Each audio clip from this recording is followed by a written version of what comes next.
Hello and welcome to the world of GST. Today here we are going to discuss about the evolution of GST and in prospect of Indian India and in prospect of Indian Railways. The concepts of goods and service tax in India was first introduced during the tenure of Prime Minister Atal Bihari Vajpayee, when a task force was set up to design a framework in the Union Budget of 2006 and 7. Far back जाएंगे तो 2006-7 अटल बिहारी वाजपेयी के time पर ये जो है इस type का idea introduce हुआ इंडिया में कंसेप्ट आया the finance minister proposed it's implementation by April 2010 the empowered committee of state finance minister which earlier formulated as state weight value added tax released the first discussion paper in 2009 presenting the basic structure of GST. In 2011, Constitution 115th Amendment Bill 2011 was placed in Parliament but lapsed in 2013 due to lack of consensus. Consensus नहीं मिला government को, इस वजह से जो है क्या कहते हैं ये बिल पास नहीं हो पाया.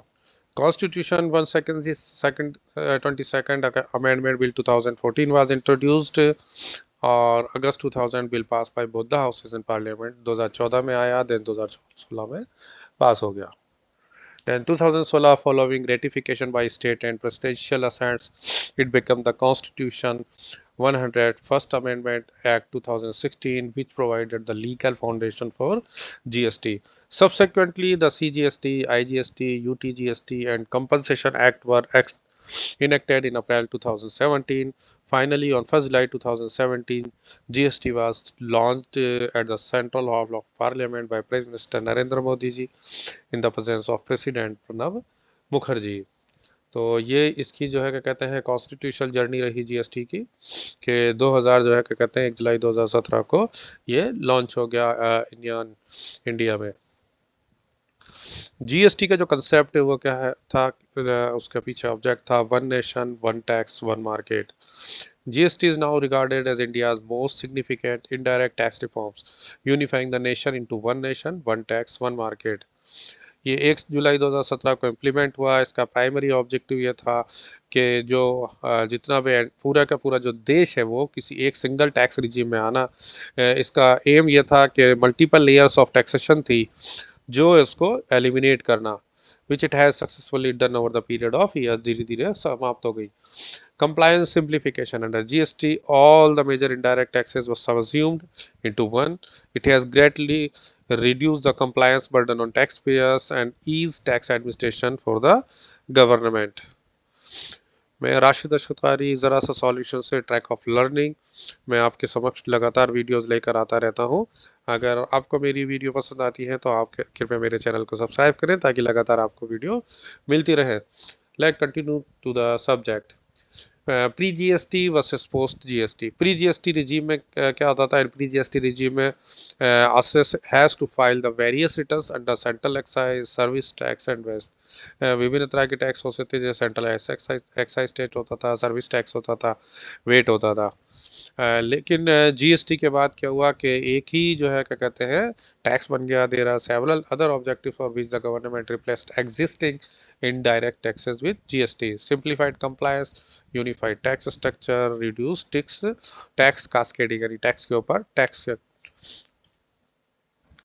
इनडायरेक्ट टैक्सेस जो जीएसटी में सब्ज्यूम हुए वो कौन कौन से टैक्सेस थे? सेंट्रल जो टैक्सेस थे जो सीजीएसटी में अज्यूम्ड हुए जैसे central excise duty, duties of excise, medicine and toilet preparations, various additional excise duty, additional duties of customs, special additional duty of custom, service tax, central surcharge and other cesses. State tax में जो SGST था, VAT हुआ, central sales tax हुए, purchase tax, entertainment amusement tax, except पर levied by local bodies, luxury tax, lottery tax, entry tax, all forms taxes on advertisement, state cess and charges. लेकिन जो local body जो taxes लगाती है वो इसमें subsume नहीं किए गए जैसे कि एंटरटेनमेंट टैक्स है. जीएसटी की जो 4 प्रकार की जो है कहते हैं स्ट्रक्चर रखे गए। लेट जीएसटी के जो रेट स्ट्रक्चर 5%, 12%, 18% एंड 28%। आज जब मैं ये वीडियो बना रहा हूँ तो आपको मैं बता दूं कि अभी जो है क्या कहते हैं नेक्स्ट 22 सितंबर से इसमें एक अमेंडमेंट होने जा रहा है। और जो टैक्सेशन की जो रेट है वो 5% है, 18% रहने जा रही है। 12% और 28% दोनों को ख़त्म किया जा रहा है। हाँ, अपार्ट फ्रॉम सिन गुड्स के लिए जो है क्या कहते हैं 40% का एक टैक्स रखा जाएगा, 40% का। There are four main GST slab 5, 12, 18 and 28। Essential goods and service are tax at lower rates while luxury and sin goods fall under the higher 28% slabs। था पहले ये, अब ये जो है क्या कहते हैं सिन गुड्स आएंगी 40% के स्लैब में। Ensuring a balanced taxation system, changes in the GST rates are being suggested by the GST Council and applicable after issuance of the notification by the Ministry of Finance, Department of Revenue। अब जो GST होता है, GST में दो codes हम अक्सर करके सुनते रहते हैं, स्पेशली इंडियन रेलवेज में जो लोग काम कर रहे हैं तो उनके सामने जब वो बिल एक्सपेंडिचर सेक्शन में अकाउंट में बिल पास करते हैं या जो एग्जीक्यूटिव साइड से बिल बनाते हैं या बिल सबमिट करते हैं, या जो लोग जीएसटी से जुड़े हुए हैं जीएसटी पे करते हैं या जीएसटी रिटर्न्स फाइल करते हैं, यानी कॉन्ट्रैक्टर्स, वेंडर्स, सप्लायर्स, इसी तरीके से रिसिपिएंट जो होते हैं, सप्लाई रिसिपिएंट जो होते हैं यानी सर्विस रिसिपिएंट यानी इंडियन रेलवे जो होता है, उनको इन चीज़ों के बारे में पता होना चाहिए। तो दो तरह के कोड्स इसमें रखे गए हैं, एचएसएन कोड और SSC code. HSN code in GST is a harmonise system of nomenclature. ये क्लास गुड्स की क्लासिफिकेशन के लिए यूज़ किया जाता है। ये globally accepted system developed by the world custom organisation द्वारा इसको डेवलप किया गया for the classification of goods. ये दुनिया में सभी जगह यही कोड्स यूज़ किए जाते हैं। ये 2 डिजिट्स हो सकते हैं, 4 डिजिट है, 6 डिजिट है और 8 डिजिट कोड होते हैं depending on the turnover and type of transactions. इसका ऑब्जेक्ट जो है, ये उद्देश्य जो है वो है avoid ambiguity in identifying goods, ensure uniform taxation across India and globally facilitates international trade। Example 1006 for rice, 2710 for petroleum oils। SSC code in GST. SSC code मैंने जैसे बताया service accounting code. Service accounting को classification for the service, all type of services those are given by the service suppliers falls under this category। A system developed by the government of India service tax department to classify service under GST। पहले जो service tax हुआ करता था 12% के नाम से, इससे जब प्री जीएसटी रिजीम में वो इसके 6 डिजिट का कोड होता है ऑलवेज। इसका पर्पज है identify the nature of service for GST levy, ensure consistency in taxation across different service providers. अलग अलग सर्विस प्रोवाइडर्स जो है वो उनके कंसिस्टेंसी को जो है क्या कहते हैं उसके टैक्सेशन को कंसिस्टेंसी को एंश्योर करना। Example 996512 railway transport services of goods including letters, parcels, live animals, households and office furnitures, intermodal containers, bulk cargo etc. GST at the rate of 5%। इसी तरह 996421 passenger transport services GST 5%। GST return, जो लोग जो GST के अंदर आते हैं उनको नेचुरली बात है जीएसटी रिटर्न फाइल करने पड़ेंगे। इंडियन रेलवे भी जो है क्या कहते हैं जीएसटी के रिजीम में आता है, इसलिए जो है क्या कहते हैं इंडियन रेलवे को भी जो है अपने रिटर्न्स फाइल करने होते हैं जोनल वाइज। प्रत्येक जोन को जो है क्या कहते हैं अलग अलग जीएसटी नंबर प्रत्येक जोन द्वारा लिए गए हैं और उसी जोन के अगेंस्ट में जो स्टेट वाइज होते हैं, अगर एक से अधिक स्टेट में अगर कोई जोन है तो एक से अधिक उसके पास जो है क्या कहते हैं जीएसटी नंबर होंगे डिफरेंट स्टेट्स के लेकर। अदरवाइज जो है क्या कहते हैं उसके जो है सिंगल नंबर होंगे। तो जीएसटी जो है क्या कहते हैं जीएसटी आईएन के तौर पर वो उसको रिटर्न फाइल करने होते हैं। GST return is statement filed by registered person showing sales, purchase, tax collected and tax paid. Different type of return से apply to different category of tax payers, यानी जीएसटी की कैटेगरी के हिसाब से अलग अलग टाइप के रिटर्न फाइल करने होते हैं। मैंडेटरी है even if there is no business. Filling returns file करना ज़रूरी है चाहे नील रिटर्न हो।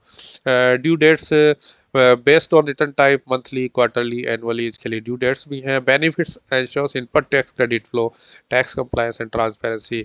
इनपुट टैक्स क्रेडिट के बारे में भी हम आगे डिस्कस करेंगे डिटेल्स में किसी दूसरी वीडियो में। इनपुट टैक्स क्रेडिट मीन्स जहाँ जैसे हमने बताया कि कास्केडिंग ऑफ टैक्स नहीं होनी चाहिए, तो जीएसटी उसको ख़त्म करता है।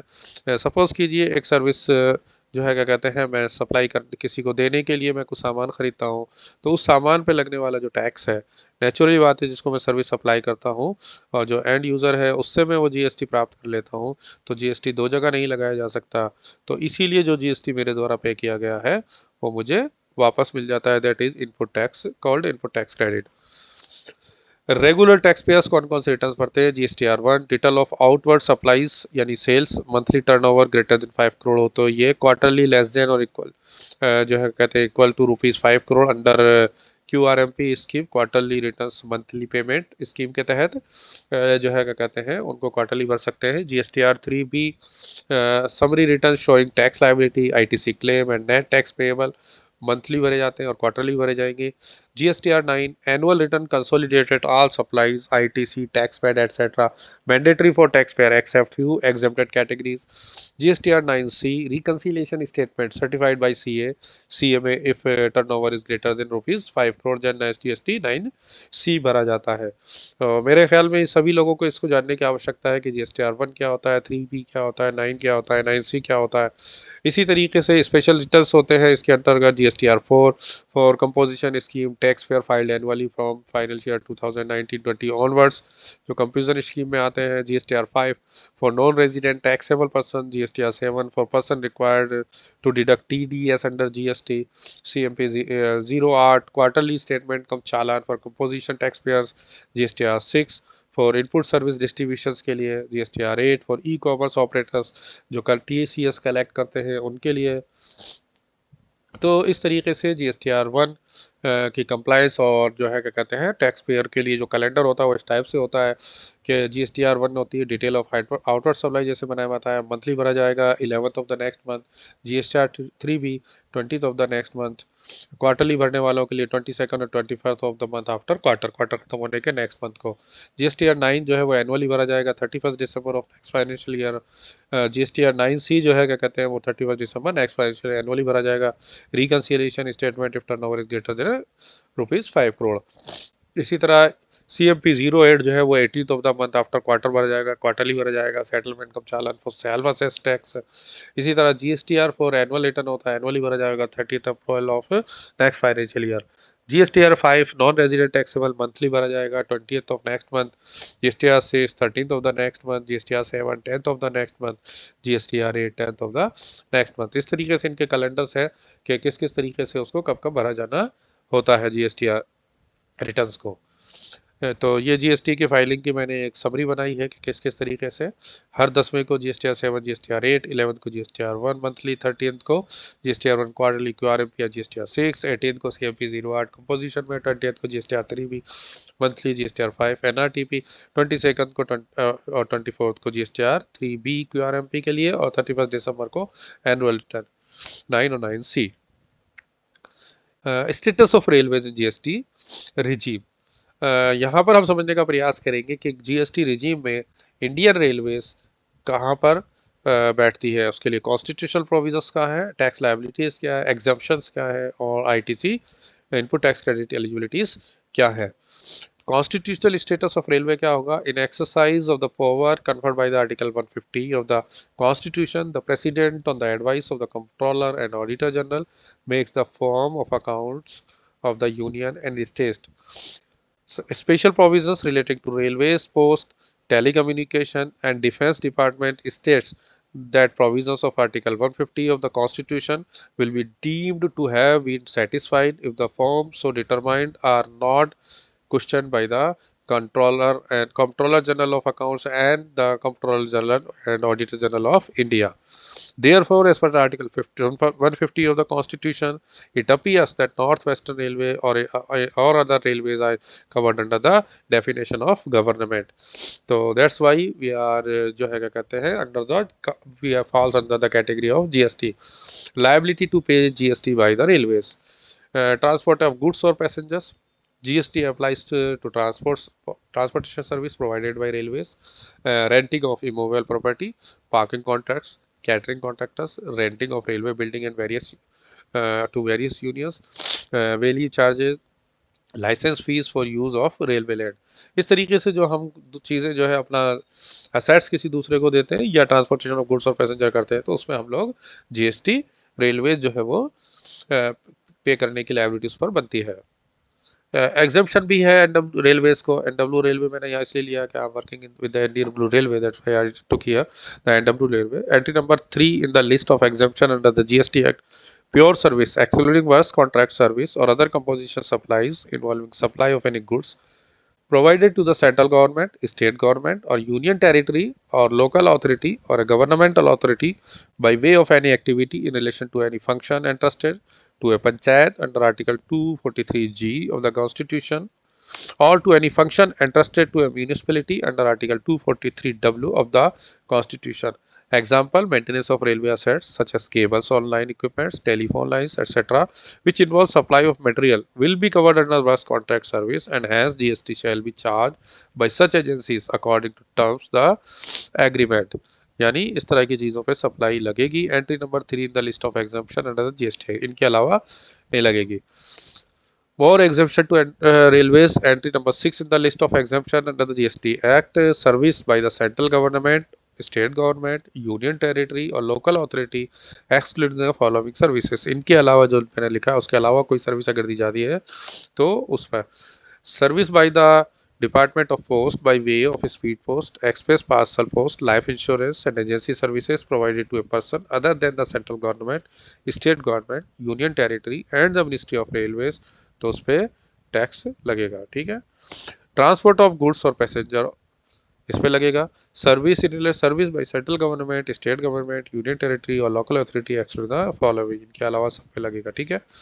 Service relation to the an aircraft और वेसल इनसाइड और outside the precincts of port or an airport.